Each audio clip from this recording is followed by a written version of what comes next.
Hi hello नमस्कार. श्री स्वामी समर्थ. कसे आहात सर्वजण? मजेत ना? तर मैत्रिणींनो, हा ब्लॉग आहे अक्षय तृतीयाच्या दिवशीचा. तर ब्लॉगला भरपूर लेट झालेला आहे. तसंच बघा सकाळची वेळ आहे आणि माझी आंघोळ वगैरे झाली आणि नंतर मग मला देवाची पण आंघोळ घालायची होती. म्हणून बघा सगळे देव मी एकत्र पाण्यात टाकून मग व्यवस्थित त्यांना धुवून वगैरे पूजा करायची होती. तसंच तर आमचे एक गणपती माझ्या सासरचा आहे, म्हणजे आमच्या सासूबाईचा, आणि एक माझा आहे. असे 2 गणपती माझ्या देवघरात असतात. नंतर बघा उंबरठ्याची सुद्धा पूजा करून घ्यायची होती. आणि तसंच तर सणासुदीला आपण हळदीचा लेप लावूनच पूजा करतो उंबरठ्याची. तसं मी सुद्धा आजही हळदीचा लेपही लावला आणि त्यानंतर चंदनने आमचे सासऱ्यांना जेवायचं आमंत्रणसुद्धा दिलं. कारण चंदन वगैरे लावून आपण उंबरठ्याची पूजा करायला पाहिजे. कारण त्याने आपले जे लोकांना म्हणजे जे आपले घरचे मेंबर वारलेले असतात त्यांना आपण जेवण सांगतो. तर आपण उंबरठ्याची पूजा करूनच त्यांना सकाळी आमंत्रित करतो. तसंच मी डाळ वगैरे आधीच शिजू घातली होती. तसंच डाळ वगैरे शिजून झालेली होती आणि आज नशीब असं तर लाईटच नव्हती मसाला वगैरे काढायला. भरपूर देव किती परीक्षा घेतो नाही का? जेव्हा आपल्याला गडबड असते आणि आपल्याला वाटतं की वेळेला सगळं व्हायला पाहिजे, त्याच दिवशी नेमकं गोड होऊन बसलेला असतो. तसंच आज माझ्यासोबत झालं. तर बघा मी वडेसुद्धा काढायचे होते म्हणून मी उडीद डाळसुद्धा भिजू घातली होती. आणि मसाला काढण्यासाठी पण 2 वस्तूंसाठी मला खूपच परेशानी झाली. आणि त्यानंतर बघा फायनली आमच्या आमटी वगैरे पण मग मी दुसऱ्याकडून काढून आणला मसाला आणि डाळ. त्यानंतर आमची पुरणपोळी कशावर बनवतो आहे बघा. आमच्या गावाकडे खापरीवर पुरणपोळी बनवतात, म्हणजे आमच्या खानदेश भागात. तसंच मग मला आज आयडिया आली की आपण पण कढईवर अशी पुरणपोळी बनवावी. नाहीतर मी नेहमी तव्यावरच बनवते, पण ह्या वेळेस म्हटलं नाही, आपल्याकडे कढई आहे खोल बुंदाची लोखंडाची, तर तिच्यावर एकदम छान अशा पुरणपोळ्या बनवत आहे. तर बघा किती छान आणि मस्त दिसत आहेत. जे खानदेश भागात आहेत त्यांना माहिती आहेत. मातीचं ते भांडं असतं, म्हणजे त्याला आम्ही खापरच म्हणतो. तर त्याच्यावर बनवतो. किती छान दिसतात त्या पुरणपोळ्या. आणि त्याच टायमात मध्ये आमचे भाग्याचे पप्पा हे जे घागर असते बघा, याला आपण माठच म्हणतो, पण त्याला आपण भरायचं असतं म्हणून त्याला घागरच म्हणावी लागते. तर बघा त्या घागर आणि या गडूची पूजा करून घ्यायची होती. ते भाग्याच्या पप्पाच्या अंगी होतं. कारण आगारी जी असते ती घरचे जे मुलं वगैरे असतात तेच आगारी घालतात. तसं सुना वगैरे काही घालत नाही आणि लेडीज तर तसं घालतच नाही. म्हणून मुलंही सगळं करतात. तोपर्यंत आम्ही इकडं स्वयंपाक उरकून घेत होतो आणि थोड्या पुऱ्या मी बनवल्या आणि थोड्या सासूबाई, कारण वेळ भरपूर होत चालली होती आणि 12 वाजेपर्यंत आगारीचं काम व्हायला पाहिजे. आणि लाईट नसल्यामुळे जास्तच घोळ झाला. किचन पण छोटं आहे, त्यामुळे जास्त काही त्या किचनमध्ये मावत नाही.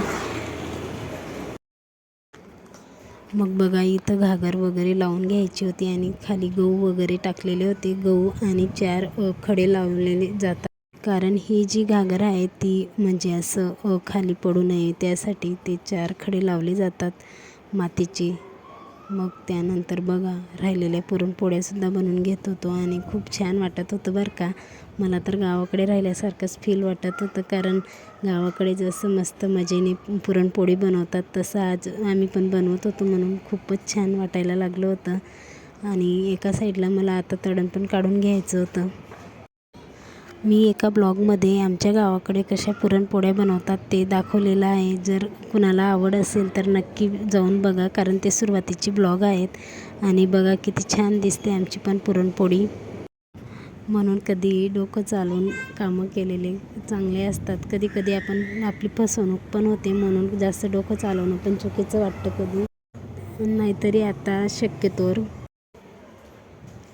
गावाकडे सुद्धा असे मोठे मोठे कढई बनवून घेतलेले आहेत आणि त्याच्यावर बनवतात. म्हणजे मी तुम्हाला सांगितल्याप्रमाणे माझ्या ज्या पहिल्या ब्लॉगमध्ये मी पुरणपोळी दाखवलेली आहे ती कढईवरच बनवलेली आहेत. पण ती कढई एवढी नाही, ती खूप मोठी कढई आहे. जर आवड असेल तर नक्की बघा तो ब्लॉग. आणि एवढ्या छान पुरणपोळ्या येत होत्या तर काय सांगावं, खुशी तर खूपच होत होती मला. आणि त्यानंतर बघा तळण वगैरे काढून घेतलं आणि ह्या कुरडया आमच्या ह्या वर्षी बनवलेल्या कुरडया आहेत. तसंच मी तुम्हाला कुरडईचा ब्लॉग टाकेल तेव्हा बघू शकता. त्यानंतर सगळं स्वयंपाक उरकून मग मला आता पुढचं पण तयारी करायची होती. मस्त असं तळण आणि बघा कुरडईसुद्धा छान अशी फुगत आहे. आणि हे जे पापड आहेत ते माझ्या आईकडचे आहेत. मी यावर्षी पापड बनवले नाही, कारण बघा सगळं बनवायचं होतं पण त्याच मध्ये सिलेंडरचा प्रॉब्लेम झालेला आहे. तसं सिलेंडर मिळत आहे सगळ्यांना, पण आपण असं सामान वगैरे बनवला तर त्याला गॅस जास्त वेस्ट होतो आणि आपल्याला 45 दिवसातच गॅस मिळणार. मग कुठं आपण आपली हाल स्वतःहून करून घ्यायचे. म्हणून म्हटलं नको बाई, एका वर्षी कमी खाल्लं तर चालतं पण आपले हाल होऊ द्यायचं नाही. कारण सगळ्यांनाच माहिती आहे की करोनामध्ये काय हाल झालेले आहेत. त्यामुळं आपण आता आपल्या हाती जे आहे ते आपण स्वतःहून हाल खराब करून घ्यायचे नाहीत. बघा किती छान आणि मस्त मजेशीर आमच्या पुऱ्या पण झालेल्या आहेत. आणि एका साईडला मस्त तळण पण काढणं सुरू होतं. तसंच मग आपल्याला एकाला 2घी जण राहिलो तर आपले कामं वेळेला होतात. पण काय झालं नाही का, लाईट नसल्यामुळे थोडा उशीरच झालेला होता. आणि हे बघा आमच्याकडची पद्धत अशी असते, म्हणजे घागरवरसुद्धा एक ताट बनवून ठेवावं लागतो. तसं बघा प्रत्येकाची वेगवेगळी पद्धत असते. माझ्या माहेरी वरती फक्त पुरणपोळी आणि करंजी वगैरे असं ठेवतात, पण आता हे आमच्या सासरकडची पद्धत आहे. तर हे अशी पद्धत मी आमच्या सासरकडची केलेली आहे. स्वयंपाक वगैरे सगळा झाला आणि आता आघारी टाकण्यासाठी बघा इकडं आमच्या सासूबाईंनी कढईमध्येच पेटवलं, कारण गावाकडे चूल वगैरे असते, मग चूलवरच आपण सगळं करतो. इकडं चूल नसल्यामुळे कढईमध्येच केलं आणि ह्या घागरमध्ये पाणीसुद्धा ओतून घेतलेलं आहे. आणि वर्षाचा पहिला आमरस आपण अक्षय तृतीया झाल्यावरच खातो. आता आपापली आवड, पण आमच्याकडे आघारी झाल्याशिवाय आमरस खात नाहीत. मस्त असं आमचा स्वयंपाक पण झालेला होता आणि मस्त मनासारखे कामं पण झालेले आहेत. आणि इथं आघारी बघा असं टाकतो. तुमच्याकडे कशी पद्धत आहे आघारी टाकायची तर नक्की सांगा.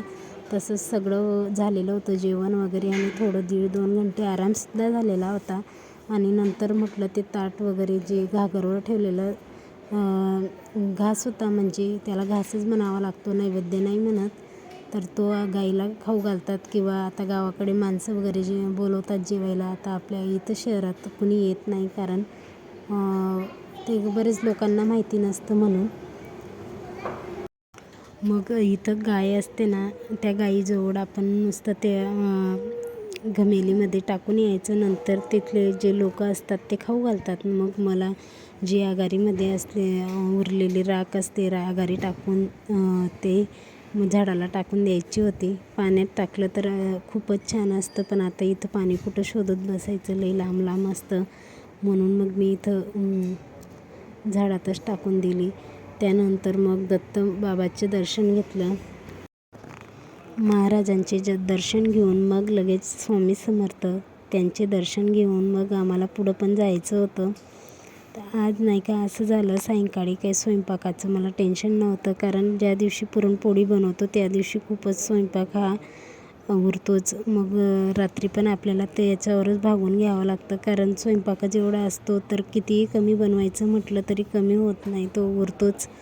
आणि मग आपण स्वामी समर्थाचे दर्शन घेतले. त्यानंतर आम्हाला जायचं होतं पुढं. तर पुढं कुठं, साईबाबाच्या मंदिरात.